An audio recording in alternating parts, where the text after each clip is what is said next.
यदि हम लोग ध्यान से देखें तो जैसी परिस्थितियां महात्मा गांधी के इस भारत भूमि पर आने के समय में थीं, उन परिस्थितियों में और आज के समय में बहुत ज़्यादा अंतर नहीं आया है। ये ठीक बात है कि हम लोग भौगोलिक स्वतंत्रता को, राष्ट्रीय स्वाधीनता को प्राप्त कर चुके हैं, पर अभी नैतिक स्वाधीनता, सांस्कृतिक स्वाधीनता, आत्मिक स्वाधीनता, उसको प्राप्त करने के लिए युद्ध को करना भी शेष है। उसको प्राप्त करने के लिए और व्यक्ति के मन को बदलने के लिए, व्यक्ति के चिंतन, व्यक्ति के विचार, व्यक्ति के दृष्टिकोण को बदलने के लिए, जिसके विषय में परम पूज्य गुरुदेव ने अपने जीवन के एक एक क्षण में हम लोगों को बताया, उस युद्ध को करना विशेष है। सही से देखें तो आज की जो परिस्थितियां हैं वो लगभग वैसी ही हैं जैसे देवासुर संग्राम के समय में थी। अंधकार के जाने की और देवत्व के आगमन की व्यवस्था परम पूज्य गुरुदेव ने कहा कि आज के दिनों में बन रही है। और आज सही पूछा जाए तो उन सारे समयों की तुलना में परिस्थितियां और भी ज़्यादा भयावह, और भी ज़्यादा भीषण, और भी ज़्यादा चुनौतीपूर्ण हैं जितनी कभी महाभारत या रामायण के काल में हुआ करती थी। महाभारत में एक कहानी आती है कि जब महाभारत का अंत होने वाला था, लगभग ये तय हो चुका था कि कौरवों की पराजय हो जाएगी और पांडवों को राज्य मिलेगा, तो एक दिन, अंतिम दिन, भगवान कृष्ण शरशैया पर लेटे भीष्म पितामह से मिलने के लिए आए। तो भीष्म पितामह लेटे हुए थे, उनने भगवान कृष्ण को प्रणाम किया और उस समय की जो परिस्थितियां थी वो बड़ी दारुण थी। अनेकों के घर उजड़ गए थे, कईयों के घर में विलाप चल रहा था, लोग रो रहे थे, परेशान थे, किसी का पुत्र गया था, किसी के गुरु गए थे, किसी का भाई गया था। इन परिस्थितियों को देखकर भीष्म पितामह ने भगवान कृष्ण से कहा कि कृष्ण एक बात बताओ, आपने जो किया वो सही किया, उसके न्यायोचित होने पर मैं उंगली नहीं उठाता, पर आप तो वही कृष्ण है ना। उनने कहा आप वही हैं जो त्रेता में भगवान राम बन करके आए थे। फिर बोले द्वापर के कृष्ण को गलत नीतियां क्यों अपनानी पड़ी? भगवान कृष्ण ने कहा कौन सी नीतियां?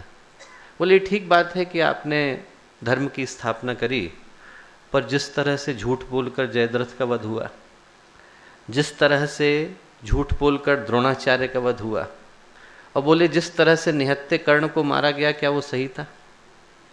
उनने भगवान कृष्ण से पूछा कि क्या इसके माध्यम से हम समाज को गलत सोच नहीं दे रहे हैं? भगवान कृष्ण बोले कि आपका प्रश्न उचित है, पर आपको जानने की आवश्यकता है पितामह कि सही और गलत की जो परिभाषाएं हैं वो समय समय के अनुसार बदल जाती हैं। बोले जब मैं राम बनकर के आया था तो मेरे हिस्से में रावण आया था, और रावण खलनायक होने के बावजूद भयंकर शिव भक्त था, वेदों का ज्ञाता था। ठीक है कि सीता का अपहरण करके लाया, पर उसने उनको अंगुली नहीं लगाई थी।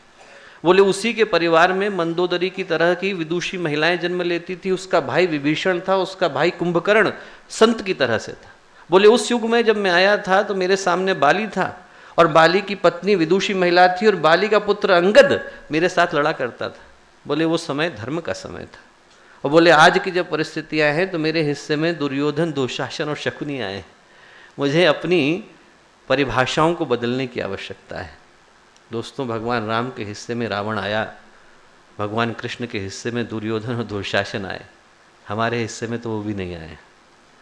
हमारे हिस्से में तो और भी ज़्यादा विकराल परिस्थितियां हैं, और इन परिस्थितियों से जूझने के लिए जब युद्ध बाहर के कुरुक्षेत्र में नहीं लड़ा जा रहा, आदमी के मन में लड़ा जा रहा है, तो आदमी को माँ गायत्री की ऊर्जा का एक सशक्त प्रहार करने की आवश्यकता है। इसमें मात्र एक व्यक्ति की जिम्मेवारी नहीं होती, इसमें सारे समाज की जिम्मेवारी होती है। और आज जब हम यहाँ पर महाकाल के घोंसले में एक दिव्य ऊर्जा के संरक्षण में यहाँ पर उपस्थित हैं, तो एक गंभीर संकल्प को यहाँ से लेकर के जाने की आवश्यकता है कि जिन माँ गायत्री की शिक्षाओं को, संदेशों को हम लोग सुनते हैं, महसूस करते हैं, उनके माध्यम से एक ऐसी संकल्प की ऊर्जा को लेकर के यहाँ से जाएं कि समाज का अंधकार उसके आगे टिक न सके। ऐसा समझ लें कि जैसे यहाँ पर आग जल रही है और लोगों के दिलों में दीपक जला जला करके भेजा जा रहा है, पर बाहर आंधी चल रही है तो वो दीपक थोड़ी दूर चलता है और बुझ जाता है, पर उस दीपक को बराबर जलाए रखने के लिए निरंतर प्रयासों की आवश्यकता है कि जब यहाँ व्यक्ति आए, लेकर के जाए और वापस उस स्थान पर पहुंचे तो उसका दीपक बुझे नहीं, बल्कि वो मशाल की तरह धूं धूं करके जले। ऐसा करने के लिए दोस्तों एक अद्भुत संकल्प को जन्म देने की आवश्यकता है। इस परिसर में घुसते ही आदमी का मन, आदमी का चिंतन बदल जाते हैं, पर वापस लौटते ही जो समाज की हवा है वो आदमी को कहीं और ले जाती है। उस समय जो आग हमने यहाँ से पाई है, जो चिंगारी हमने यहाँ से पाई है, वो दावानल की तरह से जले और समाज को निरंतर प्रकाश दे। ये देने के लिए एक संकल्प की ऊर्जा को जन्म देने की आवश्यकता है। हमारे YouTube चैनल को सब्सक्राइब करें और बेल आइकन को दबाएं ताकि आपको नोटिफिकेशंस मिलते रहें।